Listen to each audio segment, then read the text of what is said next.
যে ভবনে কচিকাঁচা কোমলমতি শিশুরা পড়াশোনা আর বন্ধুদের আড্ডায় প্রফুল্ল থাকত, সেই ভবন এখন ধ্বংসস্তূপে পরিণত। স্কুলের দোলনাটাও আজ একদম চুপ, নেই কোনো ব্যস্ততা। আগুনের লেলিহান শিখা কতটা তেজদীপ্ত ছিল তা এই জানালার গ্রিলগুলো সাক্ষী দিচ্ছে। চামড়ার শরীর আর কতটুকুই বা সইবে। কিন্তু এই একটি ব্যাগ জানান দিচ্ছে সেই দগ্ধ শিশুদের স্বপ্নের কথা, যারা প্রতিদিন দেশ গড়ার প্রত্যয় নিয়ে ভোর দেখে মানুষের মতো মানুষ হতে ছুটে আসে এই ক্যাম্পাসে।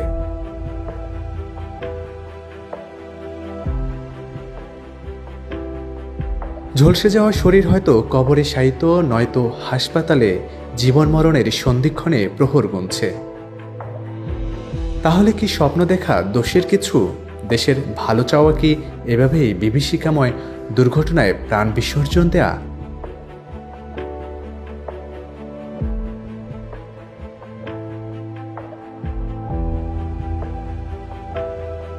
কংক্রিটের এই ভবনও বিভীষিকাময় দুর্ঘটনায় যেন স্তব্ধ।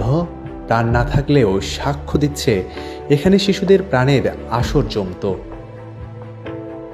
প্রতিদিনের উপস্থিতি আজ শূন্য, ক্লাসরুমগুলো ফাঁকা।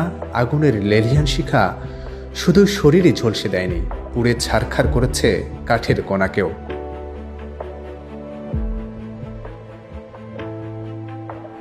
অফিস রুমগুলো আজ কেমন যেন শান্ত, নেই কোনো শাসন, নেই কোনো বারণ। খাবারগুলো পড়ে রয়েছে।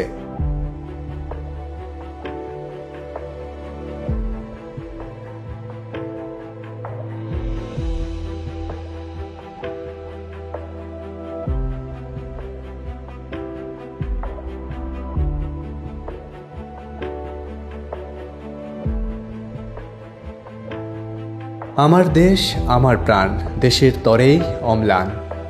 হৃদয়টাও পুড়ে ঝলসে গেছে, শরীরটাও চেনা বড় দায়। এ এক অন্যরকম চিত্র।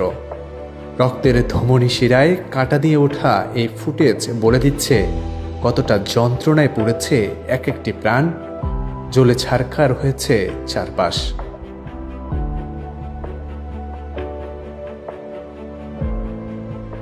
এই রুমটি সাক্ষ্য দেয় প্রতিটি জীবন কিভাবে জ্বলেছে, কত মর্মান্তিকভাবে পুড়েছে,